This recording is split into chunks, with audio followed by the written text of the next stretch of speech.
Bismillahirrahmanirrahim. Assalamualaikum warahmatullahi wabarakatuh. Alhamdulillahirabbil alamin wa bihi nasta'in wa ala umuri dunya waddin wassalatu wassalamu ala asrofil anbiya'i wal mursalin wa ala alihi wa sahbihi ajmain, amma ba'd. Yang saya hormati Bapak Mutasir selaku dosen akidah akhlak dan teman-temanku semua yang selalu saya banggakan. Pada kesempatan kali ini, izinkan kami kelompok 10 menyampaikan makalah kami yang berjudul Akhlak kepada Sesama Manusia.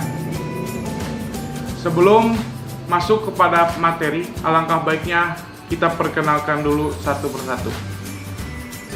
Pemateri pertama yaitu Raudatul Hikmah.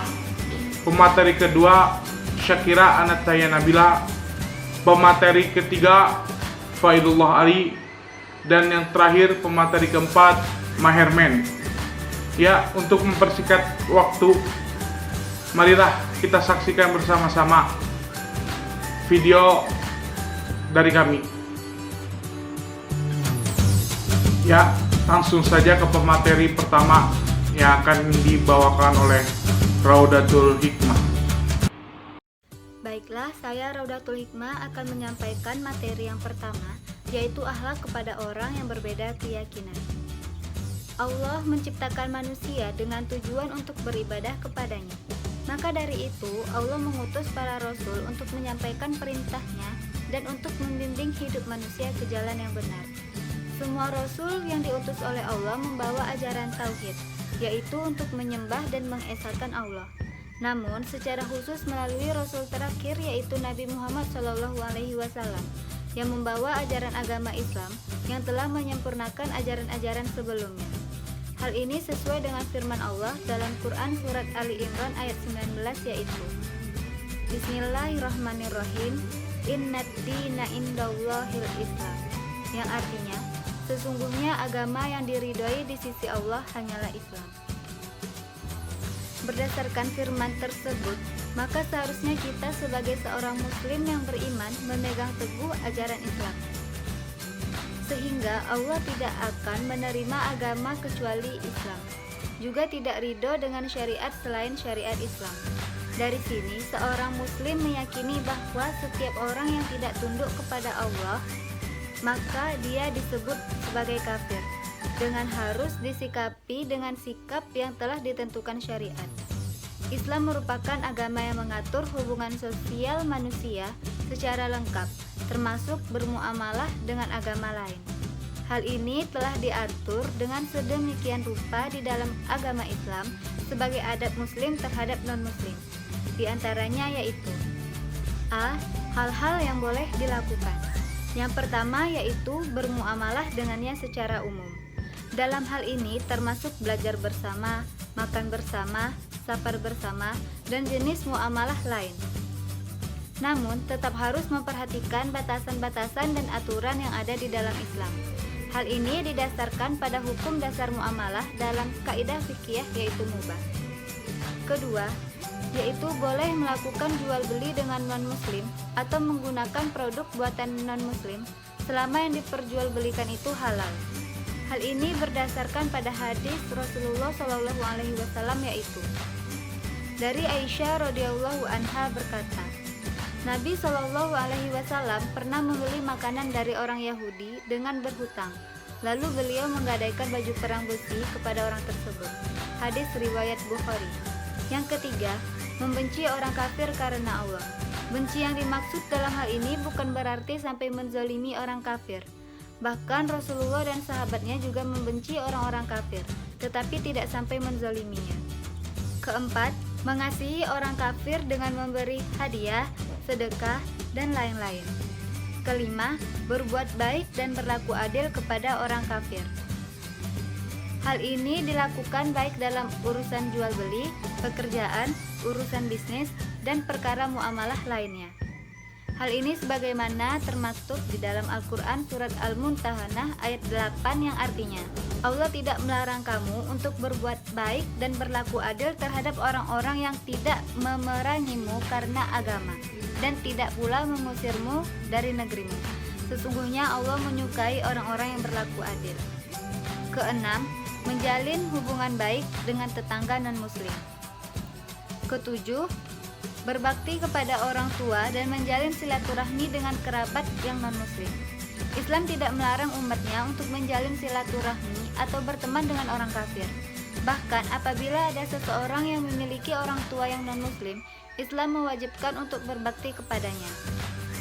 8. Boleh menjenguknya ketika sakit. Kesembilan, boleh memakan makanan daging sembelihan hasil olahan non-muslim, baik ahlul kitab atau bukan, selama tidak ada zat haram di dalamnya. 10. Boleh bersentuhan kulit kecuali dengan lawan jenis. Demikian materi dari saya.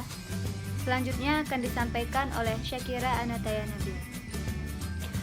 Saya Syakira Anataya Nabila akan menyampaikan materi tentang hal-hal yang tidak boleh dilakukan oleh seorang muslim terhadap non-muslim. Adapun hal-hal yang tidak boleh dilakukan oleh seorang muslim terhadap non-muslim, yang pertama, tidak boleh mengikuti agamanya. Hal ini mencakup seluruh ritual dan kepercayaannya. Sebagaimana firman Allah Subhanahu wa taala dalam Quran surah Al-Kafirun ayat 1-6 yang artinya, "Katakanlah hai orang-orang kafir, aku tidak akan menyembah apa yang kamu sembah, dan kamu bukan penyembah Tuhan yang aku sembah, dan aku tidak pernah menjadi penyembah apa yang kamu sembah, dan kamu tidak pernah pula menjadi penyembah Tuhan yang aku sembah. Untukmu agamamu dan untukku agamaku." Quran surah Al-Kafirun ayat 1-6.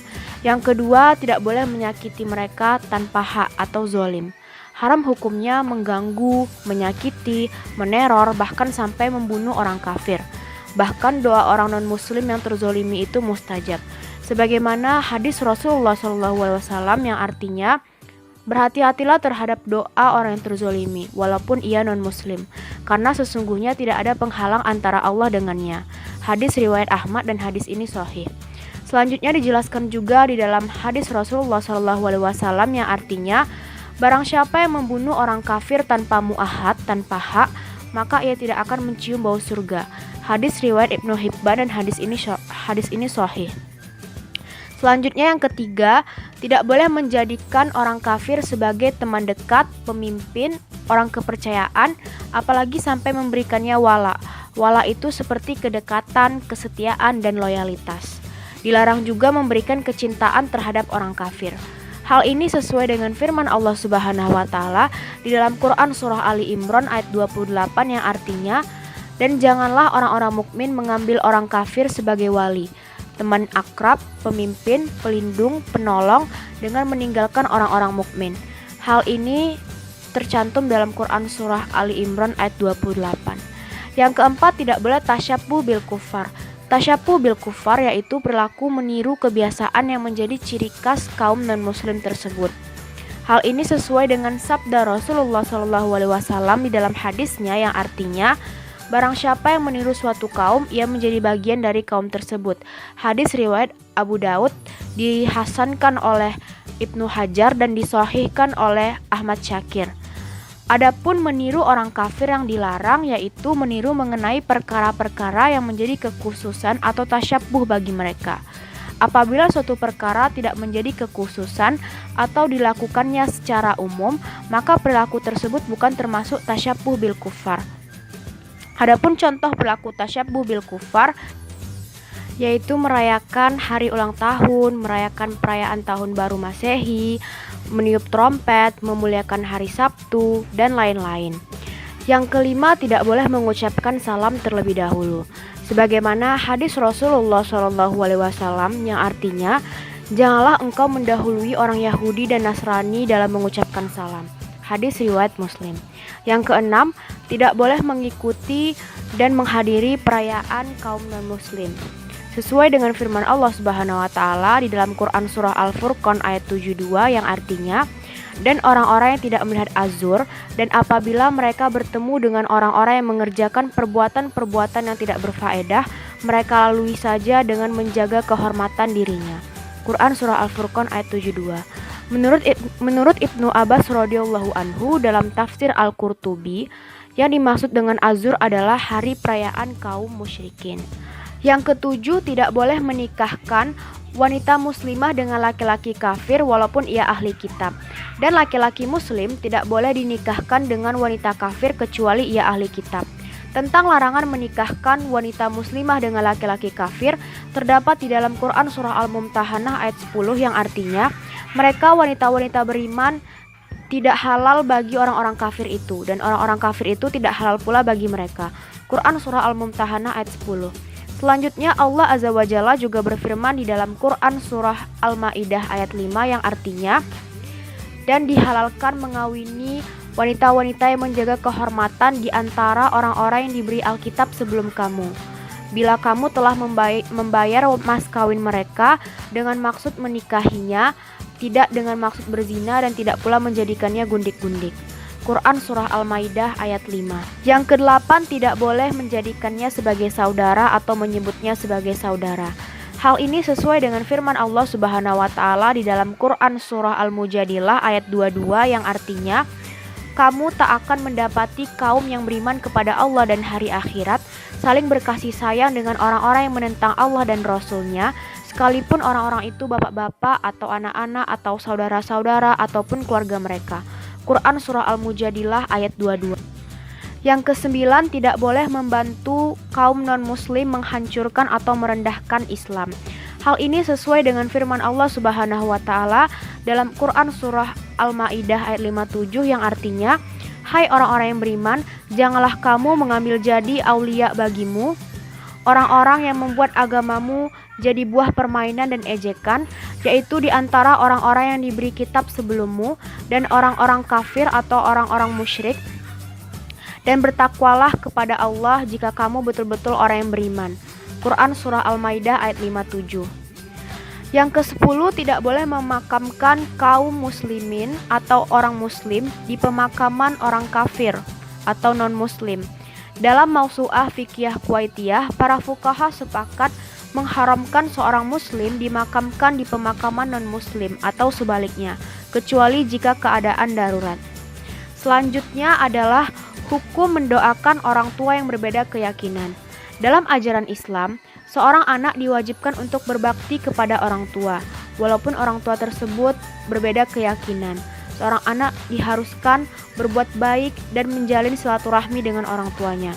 Sedangkan untuk hukum mendoakan orang tua, yang dianjurkan adalah mendoakan orang tua apabila masih hidup, didoakan agar segera mendapatkan hidayah untuk masuk ke agama Islam. Namun apabila orang tua tersebut didoakan agar diampuni dosanya, maka hal itu tidak dianjurkan karena sudah berbeda keyakinan. Sekian materi dari saya, terima kasih. Oke, lanjut ke materi selanjutnya, menuduh orang lain kafir. Bahaya mengkafirkan sesama muslim. Mencela sesama kaum muslim secara umum termasuk dalam perbuatan dosa besar. Diriwayatkan dari sahabat Abdullah bin Mas'ud radhiyallahu anhu, Nabi SAW bersabda, "Sibabul muslimi fusuqu wa qitaluhu kufran." Mencela seorang muslim adalah kefasikan dan memeranginya adalah kekufuran. Hadis riwayat Bukhari nomor 48 dan Muslim nomor 64. Lebih dari itu adalah mencela sesama muslim dengan melemparkan tuduhan bahwa dia telah kafir. Perbuatan ceroboh semacam ini telah menjangkiti sebagian kaum muslimin karena lemahnya pemahaman mereka terhadap akidah dan manhaj yang benar. Padahal banyak kita jumpai hadis Nabi SAW yang memperingatkan hal ini. Diriwayatkan dari sahabat Abu Dzar radhiyallahu anhu, Nabi SAW bersabda, yang artinya, janganlah seseorang menuduh orang lain dengan tuduhan fasik dan jangan pula menuduhnya dengan tuduhan kafir. Karena tuduhan itu akan kembali kepada dirinya sendiri jika orang lain tersebut tidak sebagaimana yang dia tuduhkan. Hadis riwayat Bukhari nomor 6045. Dari sahabat Abdullah bin Umar radhiyallahu anhu, Rasulullah SAW bersabda, yang artinya, siapa saja yang berkata kepada saudaranya, wahai kafir, maka bisa jadi akan kembali kepada salah satu dari keduanya. Hadis riwayat Bukhari nomor 6104. Dalam riwayat Muslim disebutkan, apabila seseorang laki-laki mengkafirkan saudaranya, maka sungguh salah seorang dari keduanya telah kembali dengan membawa kekufuran tersebut. Hadis riwayat Muslim nomor 60.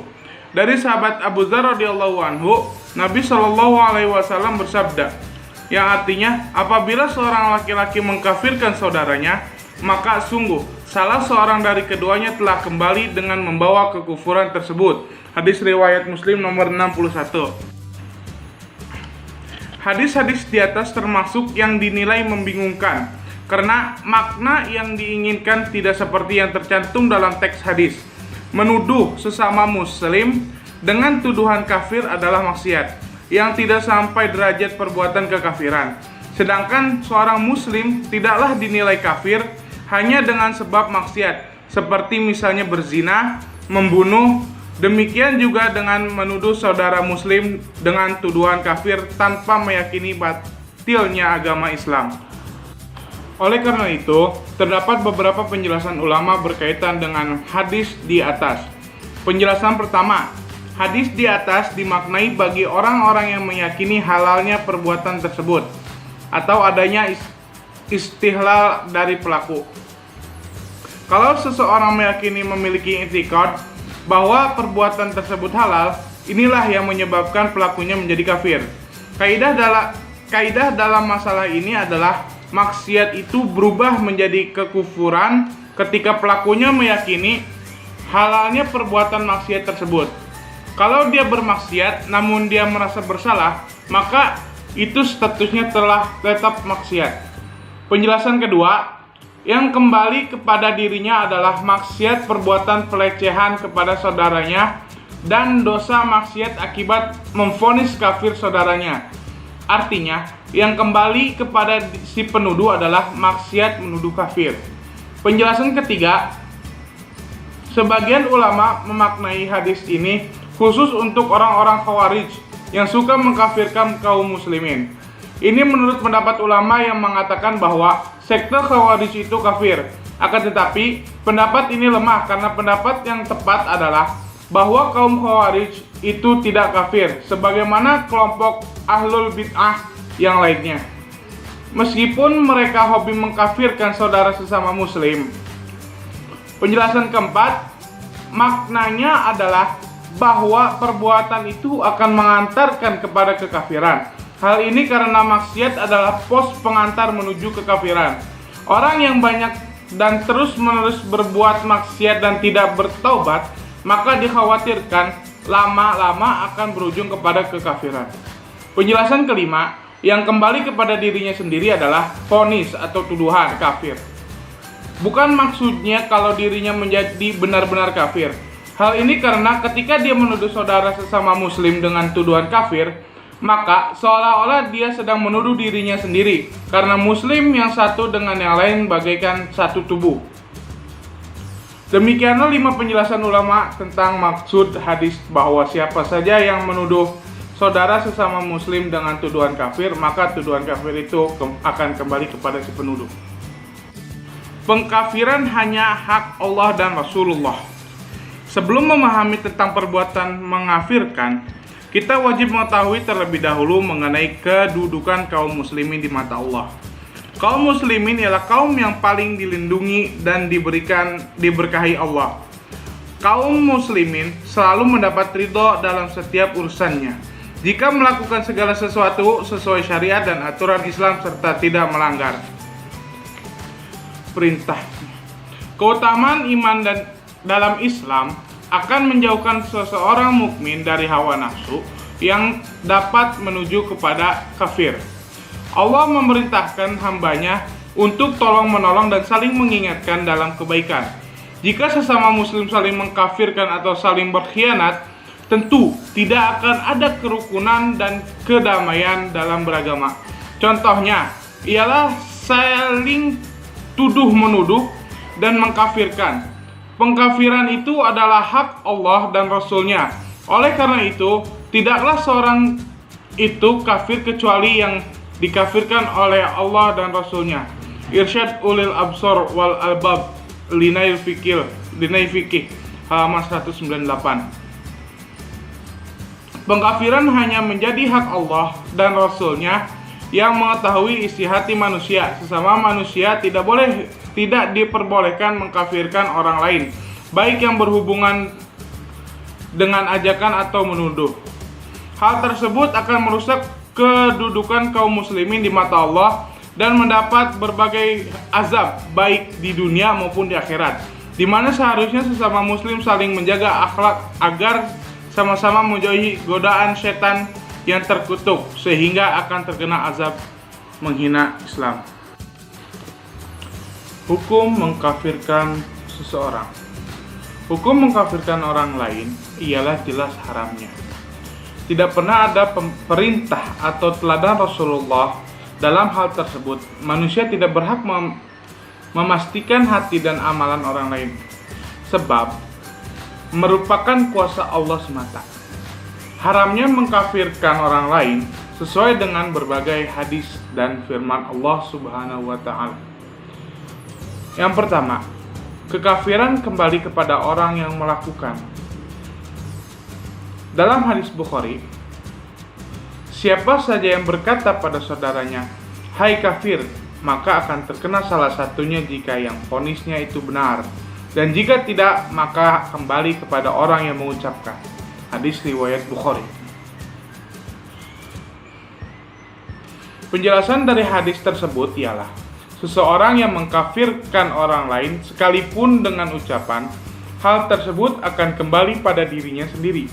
Artinya, orang tersebut juga dianggap kafir sebab telah berkata demikian pada sesama muslim yang seharusnya saling mencegah maksiat satu sama lain. Kedua, termasuk dosa besar. Dan melaknat seorang mukmin sama dengan membunuhnya, dan menuduh seorang mukmin dengan kekafiran adalah sama dengan membunuhnya. Hadis riwayat Bukhari. Mengkafirkan walaupun hanya dengan menuduh termasuk dosa besar, yang hukumnya sama dengan membunuh, sebab mengkafirkan telah menjauhkan orang dari jalan Allah yang lurus dan menjerumuskan orang lain kepada jalan yang sesat. 3. Larangan Rasulullah. Tidaklah seorang memvonis orang lain sebagai fasik atau kafir, maka akan kembali kepadanya jika yang divonis tidak demikian. Hadis riwayat Bukhari. Penjelasan tersebut ialah larangan untuk mengkafirkan seseorang yang muslim itu memiliki akhlak Islam yang baik, sebab kekafiran tersebut justru akan kembali kepada dirinya sendiri. Contohnya ialah tindakan menuduh orang alim atau ulama dengan sesuatu yang buruk. 4. Mengingkari ayat-ayat Allah. Dan tiadalah yang mengingkari ayat-ayat Kami selain orang-orang kafir. Quran Surat Al-Ankabut ayat 47. Mengkafirkan orang lain sama saja dengan mengingkari ayat-ayat Allah, sebab mengingkari perintah yang terdapat dalam firman-Nya. Jelas, dalam firman Allah diperintahkan untuk mengasihi sama dan mengajak sesama muslim untuk berbuat kebaikan. Jika ada seseorang yang tidak mengikuti syariat Islam, maka bukan menjadi hak kemanusiaan untuk menghakimi atau mengkafirkan, melainkan hanya Allah yang berhak menilainya. Ikut menjadi golongan kafir. Barang siapa yang mencari agama selain agama Islam, maka sesekali tidaklah akan diterima agama itu daripadanya, dan dia di akhirat termasuk orang-orang yang rugi. Kasfu Al-Qana. Mengkafirkan orang lain termasuk tindakan mencari agama selain Islam. Hal tersebut ialah sebuah kerugian dan tidak akan diterima amal kebaikannya di dunia dan di akhirat. Contoh, dalam masa sekarang ialah seseorang yang mempengaruhi sesama muslim untuk tidak menjalankan kewajiban sebagai umat muslim.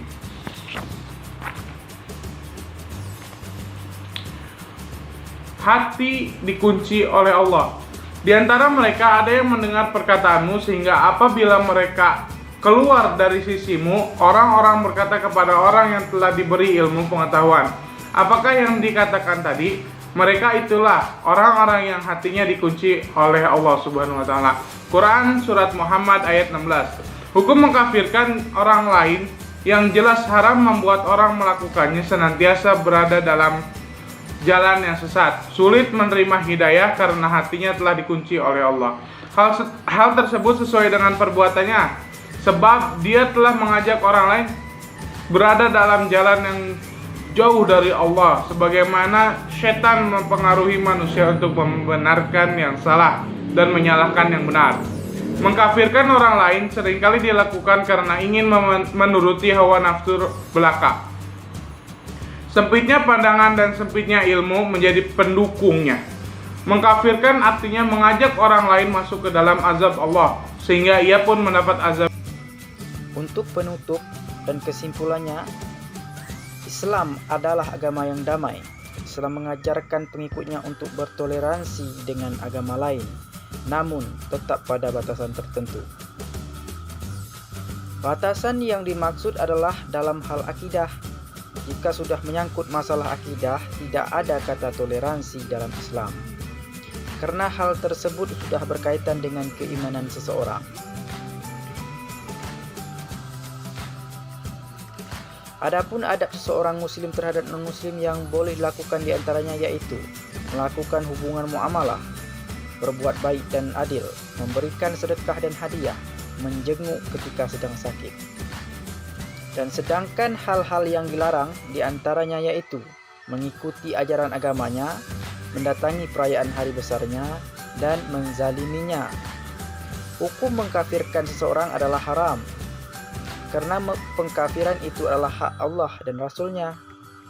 Mencela dan mengkafirkan seorang termasuk ke dalam kekufuran dan dosa besar. Bahaya mengkafirkan sesama muslim yaitu merupakan perbuatan maksiat, karena telah menuduh dan melecehkan sesama saudaranya. Apabila tuduhan tersebut tidak benar, maka akan menimbulkan fitnah, bisa termasuk ke dalam golongan yang dituduhkannya, yaitu kafir. Hatinya dikunci oleh Allah Subhanahu wa ta'ala. Berikutnya untuk saran, meningkatkan sikap toleransi terhadap agama lain untuk menjaga kerukunan antar umat beragama. Sebaiknya kita mengetahui batasan-batasan yang sesuai dalam toleransi antar umat beragama.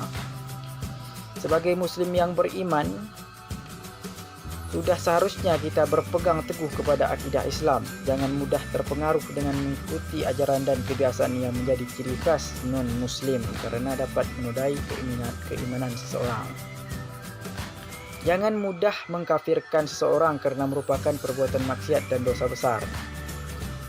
Sudah sepatutnya kita menjauhi sikap yang dapat menimbulkan kebencian di antara sesama muslim, seperti perbuatan mengkafirkan seorang karena dapat memecah belah persatuan umat Islam. Sebagai sesama muslim, hendaknya meningkatkan rasa persatuan dan persaudaraan demi menjaga ukhuwah Islamnya. Baik, hanya itulah yang bisa saya sampaikan beserta kelompok, rekan-rekan kelompok, punya kelompok 10. Apabila ada kata-kata yang salah, saya mohon maaf beserta dengan rekan-rekan. Hanya inilah yang bisa saya sampaikan. Lebih dan kurang, wabillahi taufiq wal hidayah. Assalamualaikum warahmatullahi wabarakatuh.